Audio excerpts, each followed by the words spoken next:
Welcome back to The Independents. Bernie Sanders is a progressive independent senator from Vermont who's openly contemplating a run for the presidency from the far, far left. He's recently released a 12-point economic agenda for America. And as always, he's taken a swing against billionaires.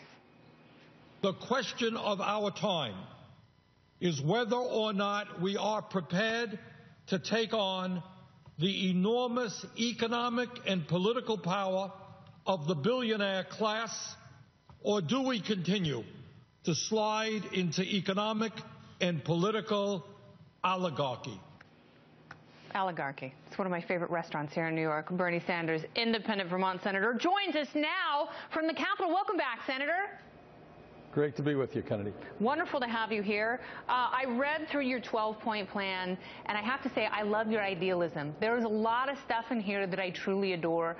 I think that college should be affordable. I think college should be free. I think we should forgive most debt in this country. I think that we should give our elderly citizens who have worked so hard anything they want. My only problem with that is, and I just have one small problem, and that's how do you pay for all of that? Good question.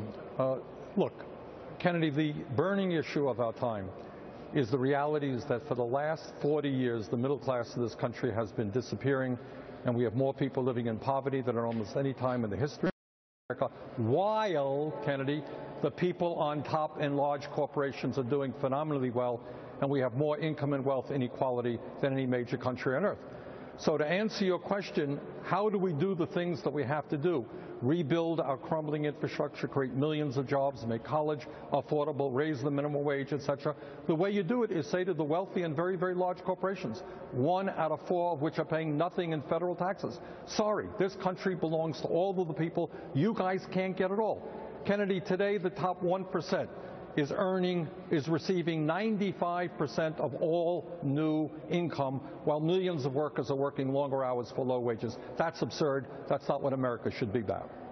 And I understand the desire for that solution. I understand you see people with a giant pot of money, and you want to take that and you want to give it to people who have worked so hard in this country who have nothing to show for it.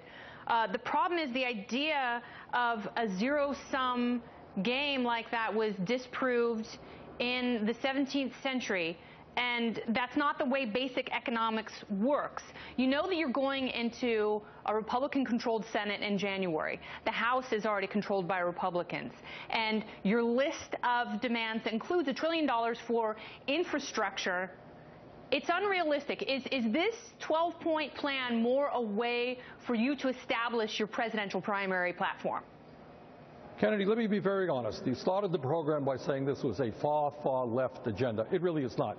Almost, not every, almost every one of those agenda items has the significant support of the American people. Now, you asked about infrastructure.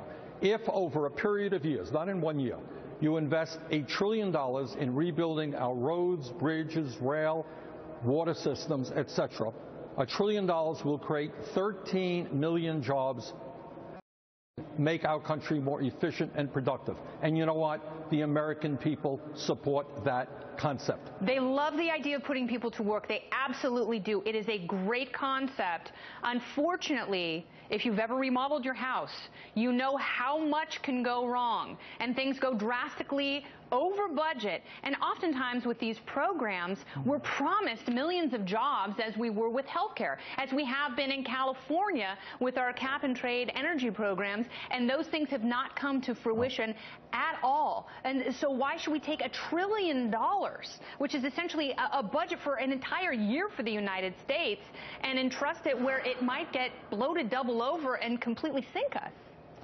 Because if it is done intelligently, and in fact the much maligned stimulus package did it, you talk to people all over this country, we made some progress, nowhere near enough in rebuilding infrastructure in 50 states in this country. Do we do it perfectly? No. But by and large, go to those states and they'll say, yup, it helped. And by the way, you got some conservative Republicans, people like Jim Inhofe of Oklahoma, who I disagree with on almost everything, but understands that in Oklahoma and in America, our infrastructure is crumbling. Now, you tell me.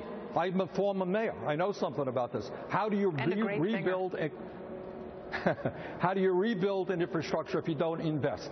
So you can't, it's not fair to say, well, you know, it may only be 98%. You can invest, but the only problem I have, and it's just one, is you can't invest in everything. Now let me ask you, last question, final question, we only have 10 seconds. You and Elizabeth Warren are very close. You and Senator Warren both want to run for president. If you draw straws, who is going to run between the two of you? Well, I can't speak for Senator Warren. You have to speak to her. I am giving some thought and talking to a whole lot of people about the possibility of running. All right. Senator Sanders, thank you so much for coming back to the Independence. Thank you.